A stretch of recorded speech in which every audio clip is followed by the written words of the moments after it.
Hello everyone, I'm Nizzahon here for the Aether Hub, and today I'm back with another video chronicling the history of the banned and restricted list in Magic. This is the final video for the year of 1994, the first year that Wizards began issuing banned and restricted lists, and also the first year that competitive Magic existed, with a World Championship for the game being held in Milwaukee in August of 1994. Since the last banned and restricted announcement, which came on June 13th, a new set had been released called Legends, and like all early sets, there were several cards that made it to the printers and ended up needing to be added to the restricted list. Wizards also made an announcement that existed purely for flavor reasons, the only time a restriction was made with this in mind. The announcement in August was also Wizards' last announcement before Worlds, which occurred a few weeks after the announcement, so it was their last attempt to make sure the format at Worlds was a healthy one. So there were 7 new cards added to the restricted list in August of 1994, and one that was banned. Let's start with the restrictions.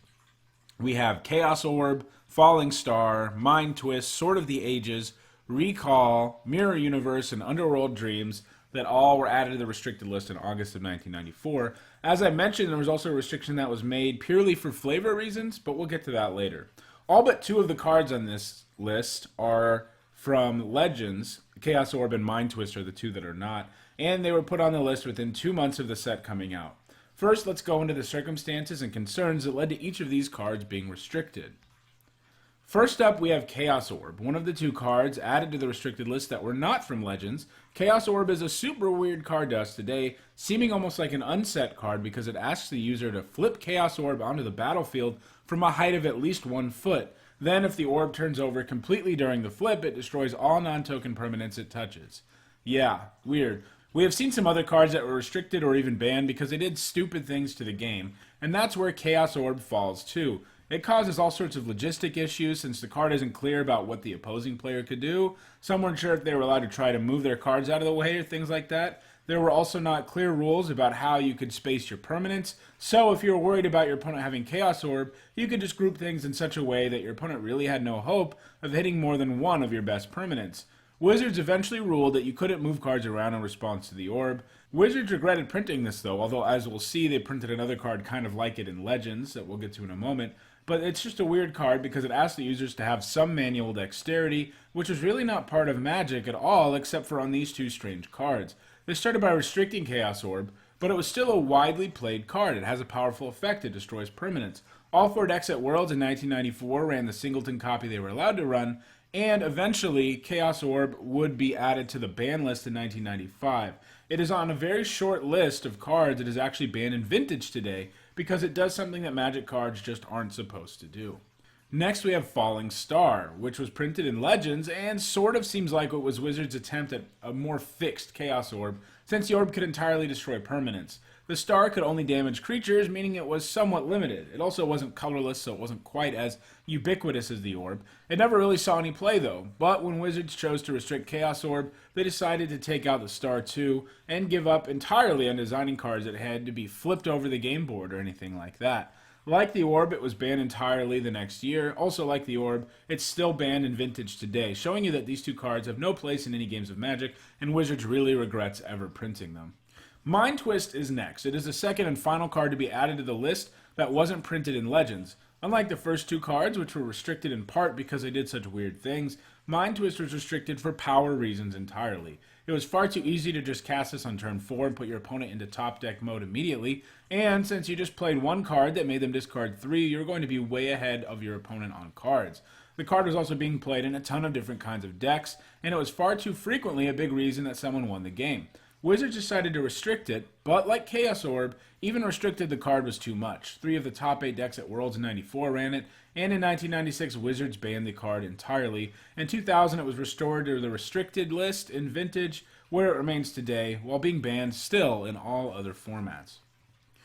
Alright, next we have Sword of Ages. This and all the remaining cards on this list are from Legends, by the way. This is the first card on this list that's a bit of a head-scratcher. The Sword is an interesting card that is definitely pretty obscure, and what it does seems like it could be pretty strong. You can tap the Sword and sacrifice as many creatures as you want, and then do damage equal to those creatures' power to a player or a creature. So it's something of a build-around that you can go, if you can go really wide or play big creatures, you can just kill your opponent in one shot. All the creatures in the Sword are exiled as a result, but that can cause some pretty extreme damage. Still, it does cost 6 mana, comes into play tap, and ask you to already have a board presence to do anything, so today it doesn't look like the most impressive card ever. Wizards was concerned about potential combos with stuff like Ball Lightning and Berserk, but the card would be unrestricted in 1996, with Wizards deciding it wasn't really a problem. It is legal today in Vintage and Legacy, of course, and it's never seen any play.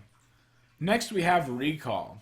It was also restricted in August of 1994, and this is another card that seems a little weird to us today. You have to pay X twice, then discard that many cards, then you get cards back from your graveyard that are equal to X. While certainly nice, it doesn't actually grant you any card advantage, it just increases your card quality, and if this were printed today, no one would be that worried about it.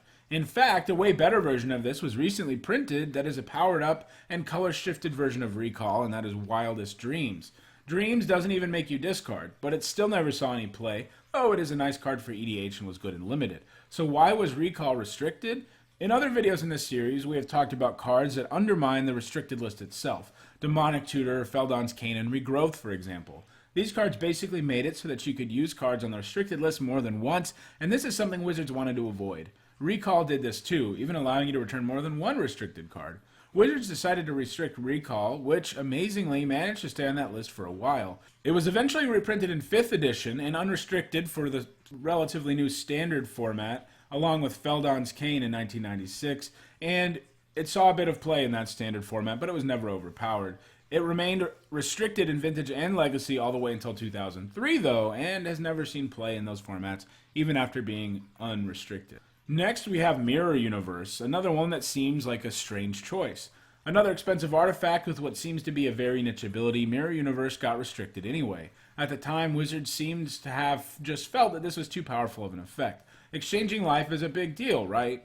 Well, these days not so much. Wizards prints exchange life total cards all the time these days, with one even in Ixalan that can do it multiple times, unlike the Mirror, but they're always pretty bad. This is because they're so situational.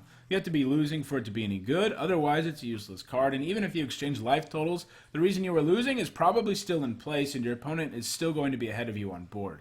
So what made this good? Well, Magic's rules were slightly revised when Revised came out, and it was now stated that you don't lose the game at 0 life until the phase ends. They tried to nerf Mirror Universe by only letting you use it at your upkeep, but City of Brass and other cards that let you pay life at instant speed could be used, and then Mirror Universe could be used during your upkeep before the phase ends, and now your opponent has 0 life. Wizards did not intend for this card to be a combo kill at all, even trying their hardest to keep it from happening by trying to limit the card only to the upkeep, but they failed, and because of that it got restricted, and it would remain so all the way until 1999. The final individual card that was restricted, before we get to an entire card subtype that got restricted, is Underworld Dreams. This one is particularly strange to us today because it has been reprinted a bunch of times in 8th, 9th, and 10th edition, and in Magic 2010. So we're familiar with this card, and we certainly don't think of it as a card that needs to be restricted. So why were they worried about it in 1994?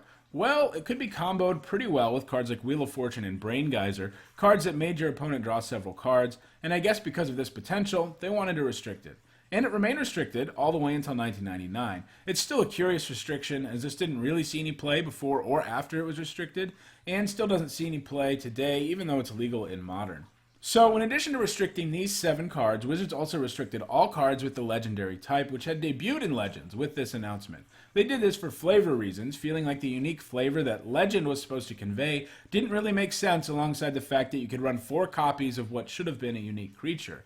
This, despite the fact that the Legend rule also debuted with Legends. At the time, Wizards seems to have felt that restricting was a better way of representing the Legends, though. It also probably created a simpler game, since the Legend rule was a new aspect that wasn't immediately evident on the card, so just restricting it made things a little easier. This restriction would last a little over a year, but be undone in 1995 with the Legend rule restored. The Legend rule would, of course, undergo several other changes over time, and I think at some point I will probably do a video on the history of the Legend rule. In addition to these 7 restricted cards and the legendary cards that got restricted, one card got banned in this August announcement, and that is Divine Intervention. Back in the first video in this series, I talked about Shahrazad, and yes, guys, that's how you normally pronounce it. Wizards chose to spell it in a pretty strange way. Look up the literary character. It is Shahrazad. But anyway, I talked about Shahrazad getting banned just because it made Magic games go on too long and would be a terrible thing to have around for competitive play. Well, Wizards printed another card like this. Like Shahrazad, Divine Intervention just does something really stupid that makes Magic less fun. It forces the game to end in a draw. I mean, whose idea was this, really? That's how you want your epic game to end, right? Just in a draw. Like Shahrazad, it isn't like the card was actually seeing play. I mean, it's an 8-mana enchantment, but Wizards wanted to nip this in the bud before someone made competitive Magic look really silly with this card, and that was probably a good idea. For what it's worth, it is legal in Legacy and Vintage today, but of course, no one plays it. And those are all the cards on the August 1994 announcement, but as I mentioned earlier, there was another announcement in October of 94 that restricted a single card. This card wasn't from Legends, it was an older card that had escaped being restricted before. In the last video, we talked about some overpowered lands that got restricted, like Mishra's Workshop and Library of Alexandria. Maze of Ith managed to dodge that, but what it does is pretty strong, effectively shutting down your opponent's best attacker every turn. It doesn't produce mana, which is a thing that Wizards did with some lands with activated abilities back in the day, which seems pretty weird, though it is sort of an interesting design because if a land doesn't produce mana, its activated ability can probably be a little stronger. The restriction is a curious one, despite the power of Maze of Ith. It didn't see any play at the first Worlds tournament, but one can see how unfun a land like this could make the game, slowing down the game to a glacial pace, something that Wizards was already concerned about going forward. It was also colorless, so anyone could play it if they wanted to. The Maze remained restricted until 1999, and while it didn't see play immediately, it has actually made some appearances in Legacy starting in 2010, so the card has been the real deal when it comes to power. Well, that does it. It took 4 videos, but we finally got through the chaotic banned and restricted announcements of 1994. The majority of other years won't take so many videos because Wizards, for the most part, stopped making as many mistakes or restricting unnecessary cards. I will probably do all of 1995 in a single video next. If you enjoyed this video, don't forget to hit the like button and share it so others can enjoy it too. If you want even more content from me than what is here on the Aether Hub, check out my channel, Nizzahon Magic. Thanks for watching.